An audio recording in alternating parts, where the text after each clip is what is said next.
Coach, any injury updates in the starting lineup? No injury updates, same starting lineup. You talked about the need to kind of stay in the moment, not get caught up in all of those superstar plays that they can make. From your perspective, what's the key to being able to do that? Well, I think it takes a great deal of maturity and poise.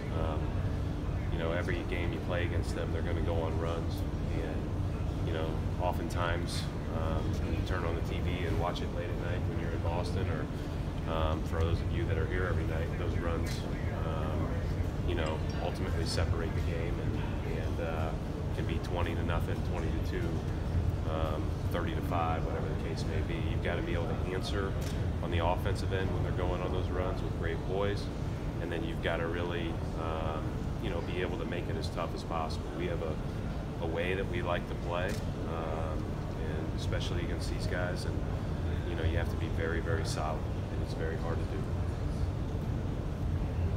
How did Baines pull up from the other night? Good. Will he play more minutes tonight? No, he's on a minutes restriction for the foreseeable future. So 15 max, and you know, especially with a back-to-back. Right now, it is our thought is that he would be able to play in both games this week, or both games in the next 2 nights. We'll see how he comes out of tonight. When that minutes restriction is so low, how do you kind of figure out how you're going to use those minutes throughout a game? Well, it's really, yeah, I wasn't planning on playing Baines 48 anyways. So, you know, he's, you know, the one thing it limits is playing him and Al together a little bit. Although we were able to steal some of those minutes the other day. But, you know, we're just excited to have him back, and, you know, as he shakes the rust off, that'll only help our team. What are you eager to see in just that pairing, just for the last 20 games of the year?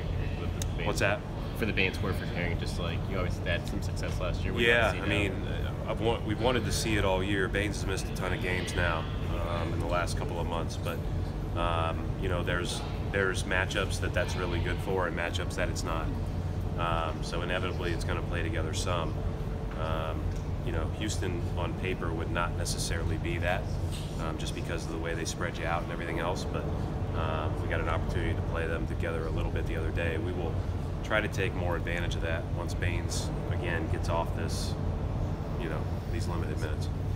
I know it's only been a handful of visits for your NBA coaching career, but barring a finals matchup, last visit to Oracle, do you have sort of an appreciation for how special this building has been to the NBA? Yeah, I mean, I think people always ask me wherever I go where the best places to play are, the best environments, and you know, inevitably, and you know, we're all biased, but I think Boston's #1. But I think, you know, the next thing out of your breath is usually Oracle. It's usually, and obviously they've had a lot to do with that. You know, the level of play that they're able to sustain, how fun they are to watch, and how fun they've been to watch. The whole time I've been in the league, they've been very good. You know, I wasn't here for the rebuilding part. You know, when I first got here, they were still a playoff team, and it's just been a tremendous environment every time we've been in here. Brad, some of you guys have used the word not having fun or toxic or disengaged to describe the chemistry of the team. What can you, if anything, do as a coach to get them to have fun and enjoy themselves when we're playing together? Well, you're gonna have fun in this business if you play well, you feel like you've done your job well. If you've left it all out there together and you feel like you're doing it with a group that's playing as a group. That's how that works. I mean, there's too many games. They come back to back, one after another, and you can't get caught up in all the other stuff that doesn't matter. We haven't been very good at some of those things. You know, we haven't played well together for a lot of the year, and it hasn't been something that you know, our guys have ran away from. They've talked about it pretty openly. And you know, we've got however many games left to try to right that, because our window of opportunity after the regular season, if we're fortunate enough to compete in the playoffs, is it's going to be very small if we're not really well connected by then. Obviously, Kyrie is who he is as a player, but your time coaching him here and seeing from afar the Warriors, Cavs, and finals matchups over years, what have you taken away from all the different big moments he's had against these guys? Well, I just think there's only so many scorers in the game like him. He just has a special ability to score the ball. He can do it against different matchups. He can do it in isolation. He can do it, off of actions. He can just do it a variety of ways. And you guys are spoiled here because you got a couple yourself. But I think ultimately those guys are really unique, and they can bail out a bad offensive possession with their talent.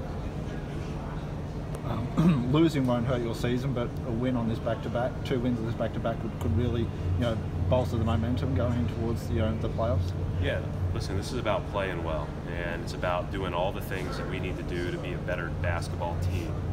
And for us, it has not been a good stretch. You're going to go through rough stretches in an NBA season, but our response, what I've always said about the last couple of years here is, and the Boston beat writers are sick of me saying this, but we've been really good at staying in the moment in games, and we've been really good at moving on after, and this team is not. And so if we get there, we got a chance to be a pretty damn good team. If we don't, we'll make an early exit.